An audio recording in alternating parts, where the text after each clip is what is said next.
Je vais t'aider. Et on va débuter à partir de 600. Le 1, le 2 et le 4. Ouais, mais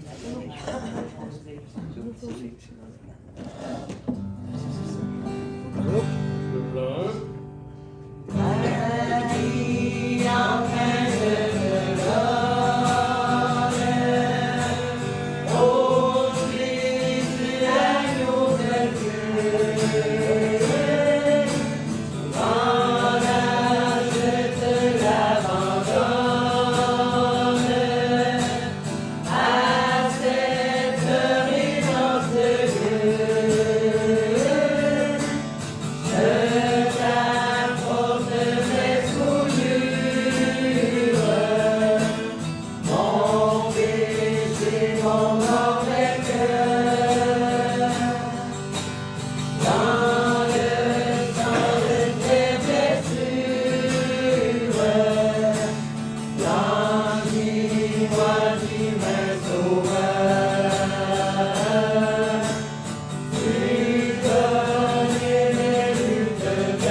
On te remercie encore, Père, qu'on puisse se réunir, te louer et te glorifier, Père. Je te demande, Père, de toucher la gueule de tous ceux qui ont entendu parler de ta parole, Père. Je te demande, Père, pour le pasteur Marcel, Père, de lui donner la guérison le plus vite possible, que tout aille bien pour lui, Père. Je vous demande aussi, Père, pour notre frère Ghislain, ce matin, il va emmener le message, Père, de lui donner les mots, les exemples, les versets, et tout ce qu'il a besoin de nous édifier, Père. Je demande, Père, d'ouvrir les portes comme c'est ta parole, les rendre pour accepter ton Fils comme leur sauveur, Père. Je demande, Père, de protéger tous ceux qui sont pas ici ce matin, Père. Je demande, Père, pardon pour les nombreux fous, nombreux manquements, afin qu'on soit caille pour vous, Père. En tous ces jours, ton Fils Jésus, plus dans le gloire. Amen. Amen. Il y a quelqu'un qui a un mot, dans une prière, le requête spécial signifié par la main droite. Gloire à Dieu. On va chanter le 603, le 1, le 2 et le 4.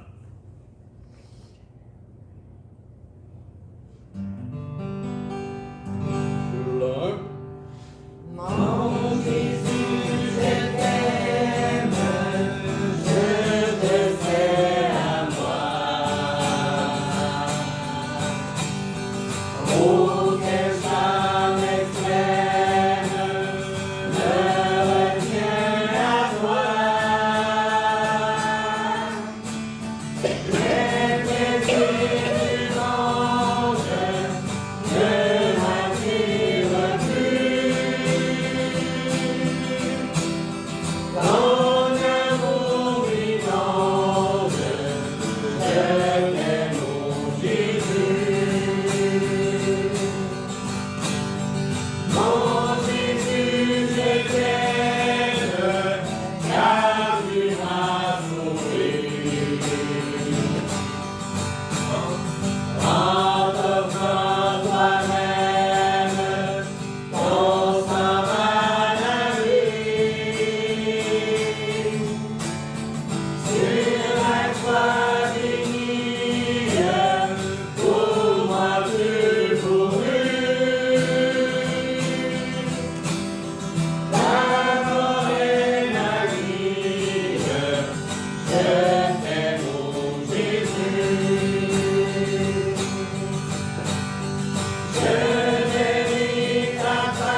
Mon Dieu, je te demanderais de donner les mots à papa pour le message ce matin. Je te demanderais de mettre ta main sur grand-père, sur chacun des malades. Protège-nous puis fais-nous passer une belle semaine. Je te demanderais de ramener des brebis guéris dans ce bout de nouvelles si c'est ta volonté. Pardonne-nous tous nos péchés et aide-nous à nous commettre de moins en moins. Et si vous avez des choses qui dans mon cœur, au nom de Jésus, amen. Amen. Devez on chanter le 500.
Je te remercie, mon Père, de nous avoir réunis, mon Père. Je te demande, mon Père, de puissance du pasteur Marcel, mon Père. Je te demande, mon Père, de protéger ceux qui sont malades dans tes églises. Je te demande, mon Père, de sauver les âmes. Je te demande de reposer des requêtes. Je te demande de donner toutes les versets nécessaires pour l'islam, mon Père. Je te demande, mon Père, de toutes ces choses en fait Jésus. Amen. Amen. Je vais au chanter le 503. Le 1, le 2, le 3.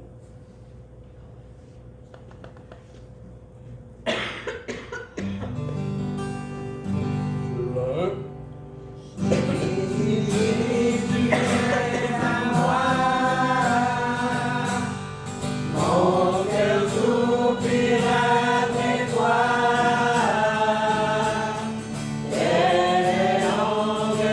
Mon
prier pour Pasteur Marcel, mais pas seulement pour la guérison.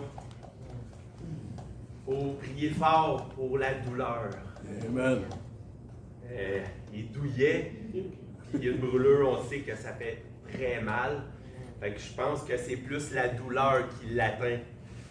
On prie fort, puis en même temps, on le sait, l'amour qu'il y a pour la parole de Dieu, fait qu'on prie que le Seigneur puisse le rétablir au plus vite. Amen. Voyons.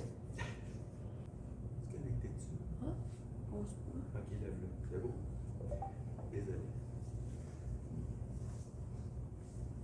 Saint-Esprit, repousse les limites de ma foi. Apprends-moi à marcher sur l'eau, peu importe où tu m'appelles. Conduis-moi plus loin que je n'oserais m'avancer, et ma foi sera fortifiée dans la présence de mon Sauveur. Saint-Esprit, repousse les limites de ma foi. Apprends-moi à marcher sur l'eau, peu importe où tu m'appelles. Conduis-moi plus loin que je n'oserais m'avancer, et ma foi sera fortifiée dans la présence de mon Sauveur.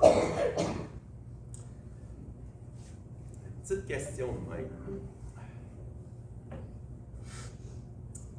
Est-ce qu'il est humainement possible de marcher sur l'eau? Non? OK. Quand Jésus était dans la barque, puis que les apôtres, quand Jésus était sur l'eau, puis les apôtres dans la barque, il a dit à Pierre, c'est Pierre, me semble? Oui, viens. Il a marché sur l'eau avec le Seigneur Jésus.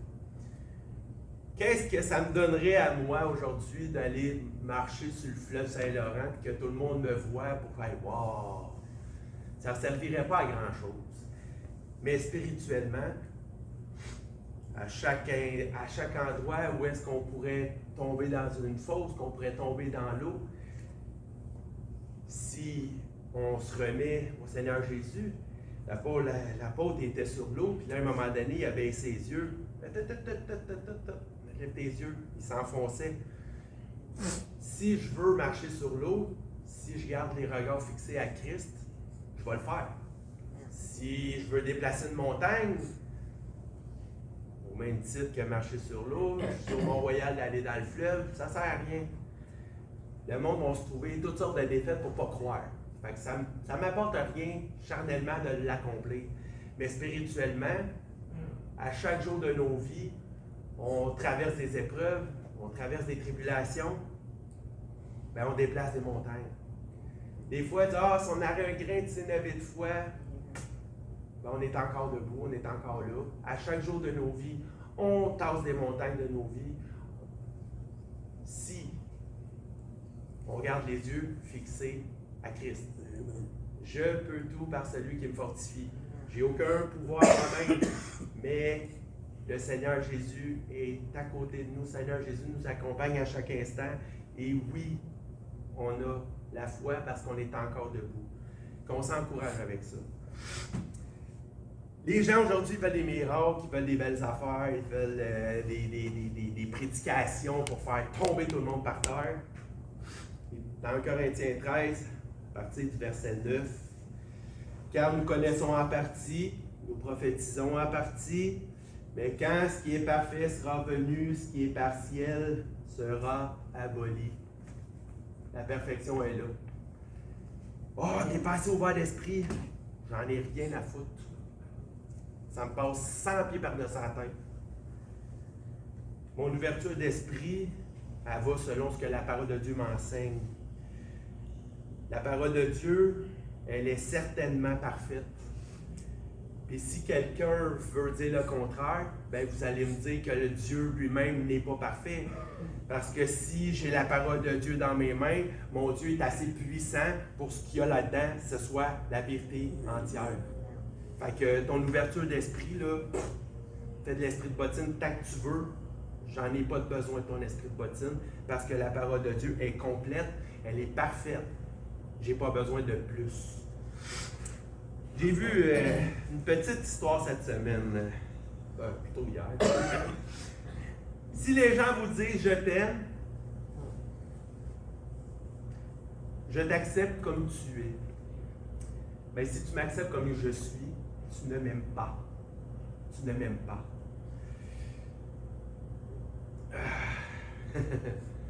Faut que ta présence soit une influence pour mon élévation. Faut que tu m'aides à évoluer pour le bien. L'amour exigeant, la fraternité est l'amour exigeant. C'est quoi un frère, une sœur, que ce soit spirituellement, charnellement? Je t'aime, fais ce que tu veux. Non. Ben non. Ben non. À tous les fois dans ma vie où est-ce que je prenais une décision, ben ma grande sœur était là pour me dire petit frère, je pense que pas sûr, là. Un frère, une sœur, ça doit être de cette façon-là qu'elle te dit je t'aime. Je t'aime, mais tu as intérêt à faire attention à ce que tu fais. Donc, je m'attends à ce que si je m'égare, si je tombe à quelque part, si j'offense qui que ce soit, bien que vous ayez cet amour-là pour venir me le voir et me le dire. J'espère que vous allez avoir un amour exigeant envers moi. Parce que moi, si je me fie à ce que la parole de Dieu m'enseigne, je vais avoir un amour exigeant pour mon frère et ma soeur. Des fois, les gens disent « Hey, t'as pas le droit de juger », c'est pas vrai. Il est écrit « Nous sommes juges des choses spirituelles ». Si mon frère est dans l'erreur, c'est mon devoir d'aller le voir. Pas avec un fouet, un coup de pied dans le derrière, comme on a été élevés dans nos vies, mais avec amour, avec l'esprit du Seigneur Jésus. Le Seigneur Jésus n'aurait jamais frappé quelqu'un ou fouetté quelqu'un. Jésus arrivait avec un cœur rempli d'amour. Si on agit comme ça, ben, on va avoir un amour exigeant, puis jamais on va déroger de ce que la parole de Dieu nous a enseigné. Là, on va rentrer dans ce que j'avais. J'entends souvent, il est temps d'évoluer. Non! C'est faux. Il n'est pas le temps d'évoluer. Pourquoi? Hébreux 13.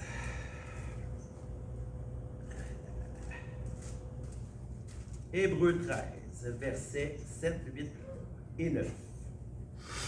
Qui nous dit: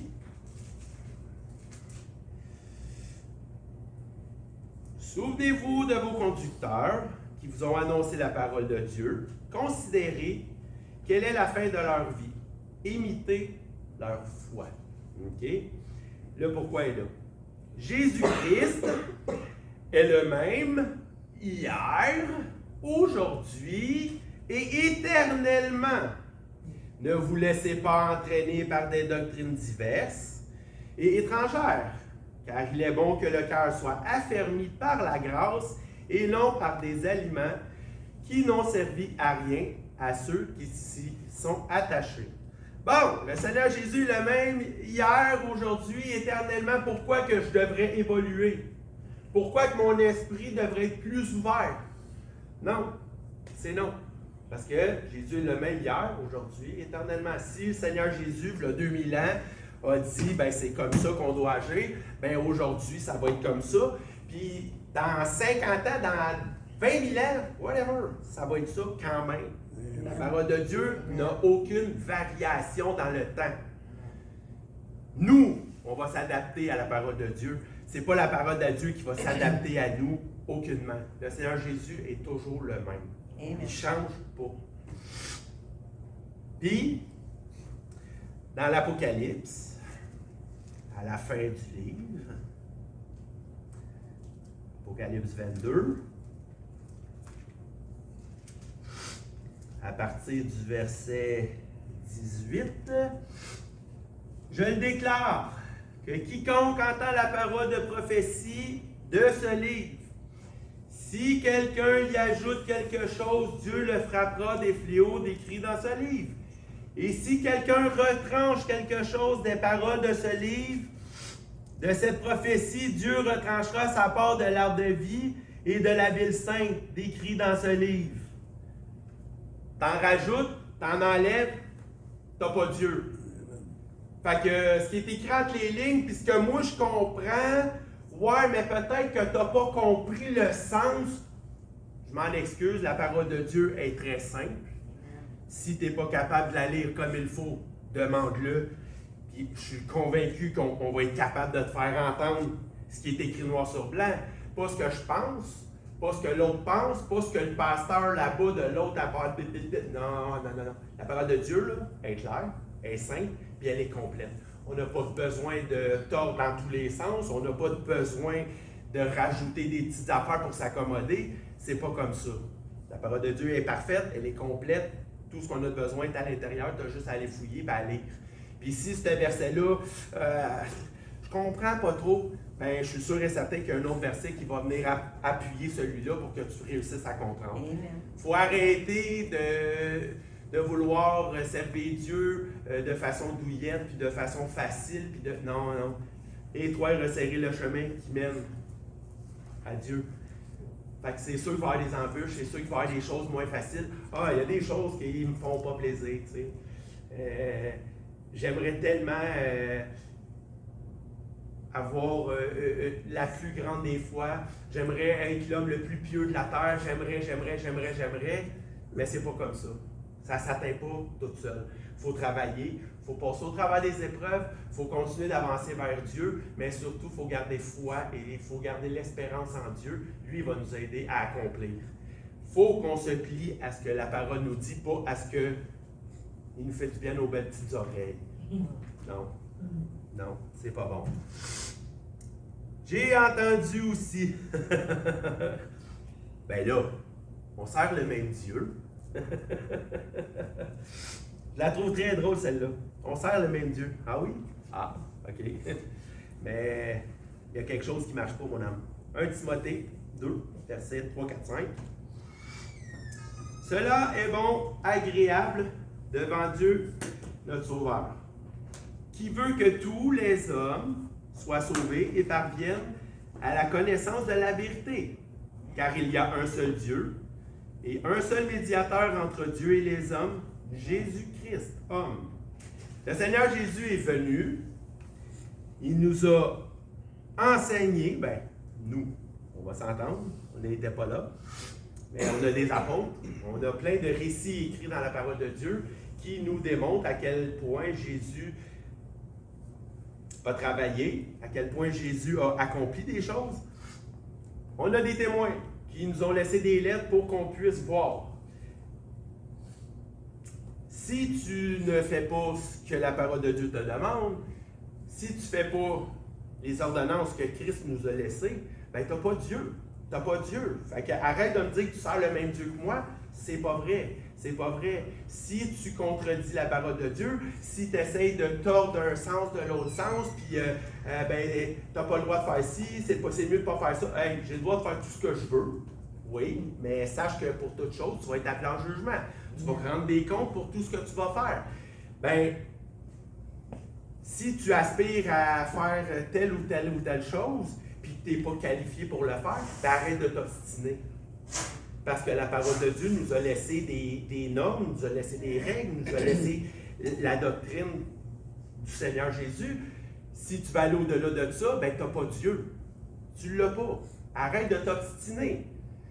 L'humain est un être très obstiné, mais Dieu résiste aux orgueilleux. Dieu résiste aux obstinés. Fait arrête de t'obstiner puis serre-les de la façon que Dieu veut que tu le serves.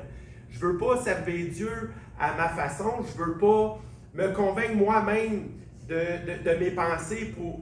C'est pas ça que je veux. Je veux servir Dieu. Je veux accomplir les choses que Dieu veut que j'accomplisse.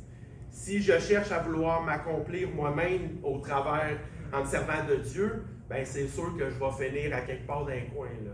Dieu va me faire taire. Dieu va me faire arrêter. Dieu va s'arranger que je ne fasse plus rien. j'espère de tout mon cœur que je vais toujours garder en mémoire que je vais servir Dieu avec humilité, avec sagesse. Je l'espère de tout mon cœur. Loin de moi l'idée de prendre quoi que ce soit pour moi-même. Sans le Seigneur, je suis rien. Amen. Donc, priez pour moi que le Seigneur puisse toujours me garder dans sa main. Qui fait la volonté de Dieu? Marc 3,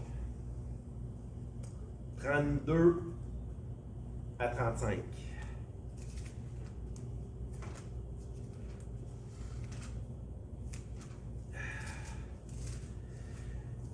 Bon, Marc 3.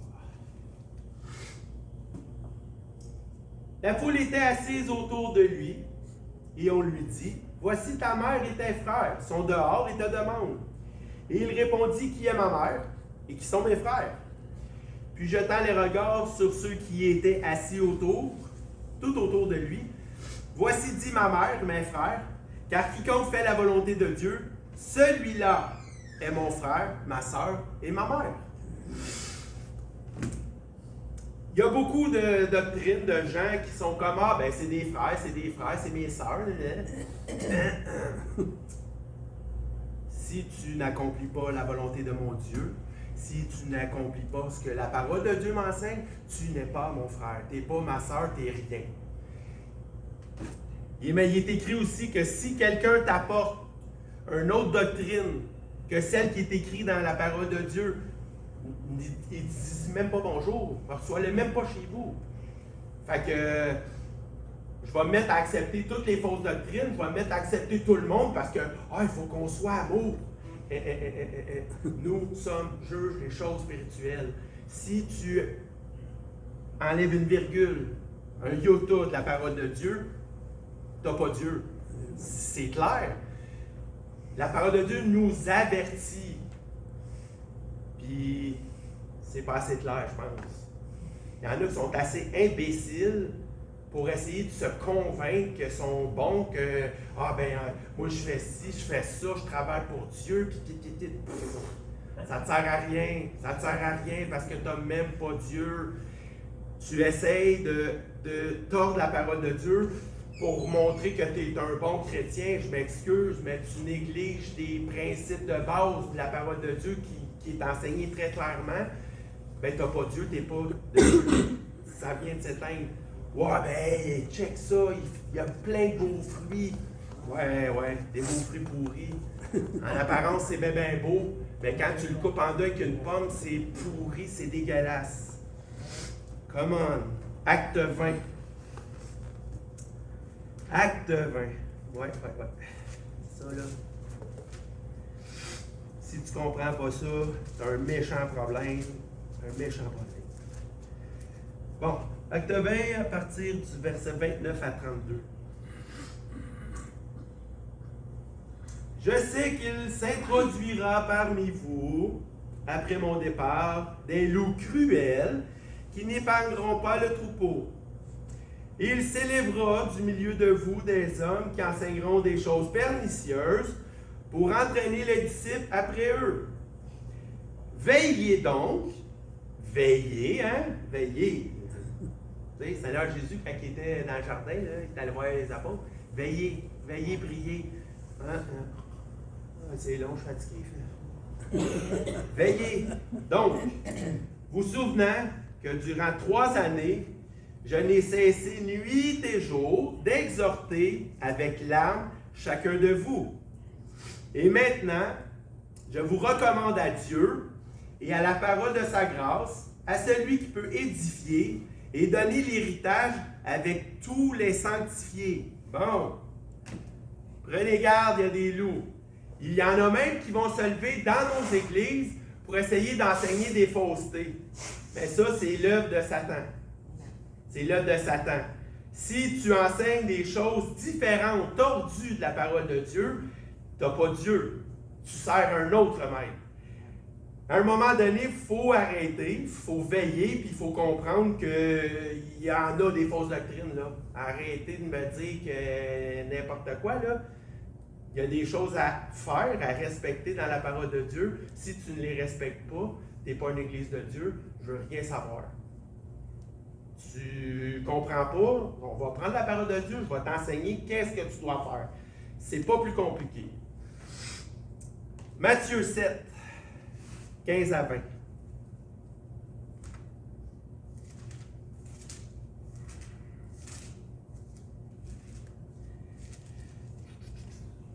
Bon. Gardez-vous des faux prophètes. Ils viennent à vous en vêtements de brebis, mais au-dedans, ce sont des loups ravisseurs. Vous les reconnaîtrez à leurs fruits. Cueille-t-on des raisins sur des épines ou des figues dans les chardons? Tout bon arbre porte de bons fruits, mais les mauvais arbres portent de mauvais fruits.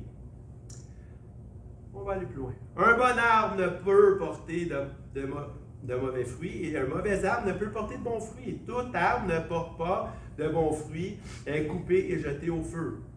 C'est donc à leurs fruits que vous les reconnaîtrez. Ça a l'air bien beau en apparence, comme je viens de dire. Mais quand tu vas plus loin un peu, ben tu vas le voir, le fruit qui n'est pas frais. Ça sent des fruits pas frais. Comment qu'on fait pour savoir si un melon est bon? Savez-vous comment on fait? En cognant dessus, tu vas savoir s'il est bon ou pas. Il y a un son exprès. J'avais vu ça à un moment donné. Fait que, il est écrit aussi de ne pas prêter de ne pas prêter attention à tout esprit. Fait que faut rester ferme, il faut rester debout, puis il faut rester allumé pour voir les choses venir. J'ai vu dans d'autres églises des gens arriver puis venir tout virer à l'envers avec des fausses doctrines. J'en ai vu plusieurs. Faut pas se relâcher. Dès qu'on se relâche, c'est fait. Tite 1, versets 10 à 14.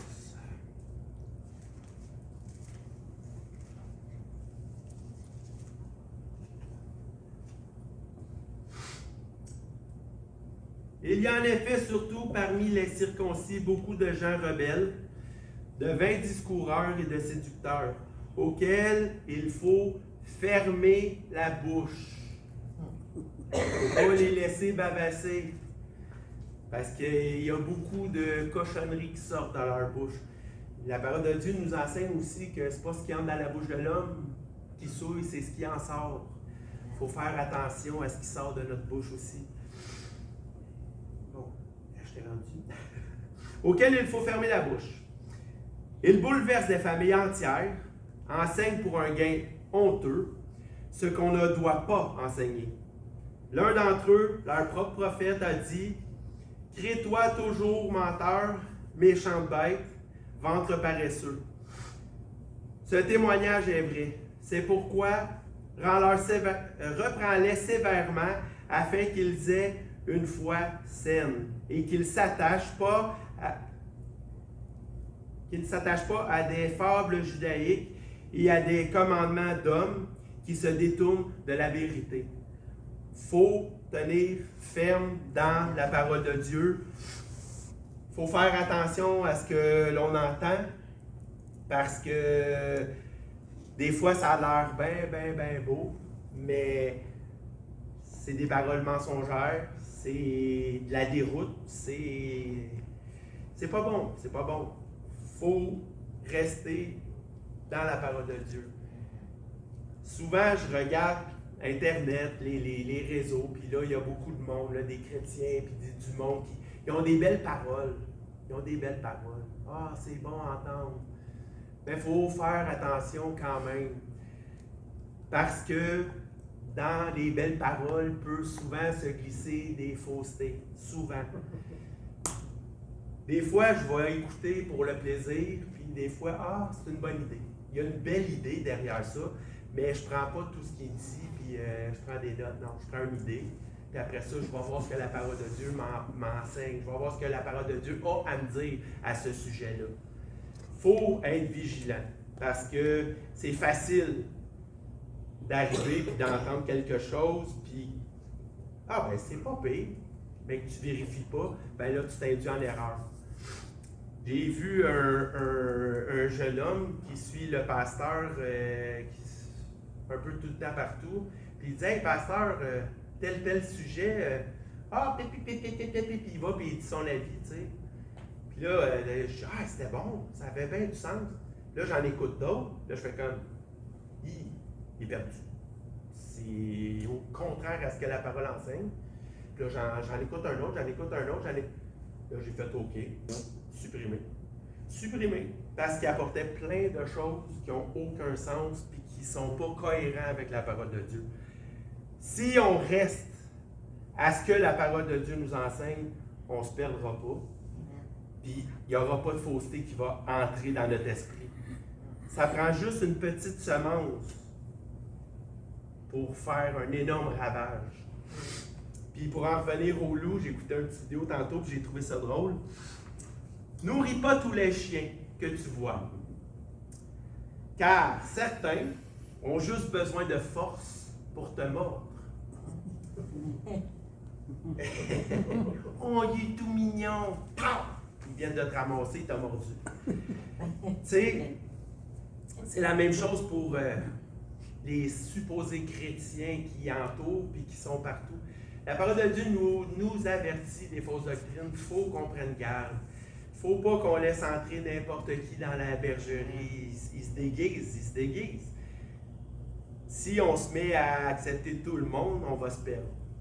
Puis tantôt, ben, quand le Fils de l'homme reviendra, est-ce qu'il va trouver de la foi?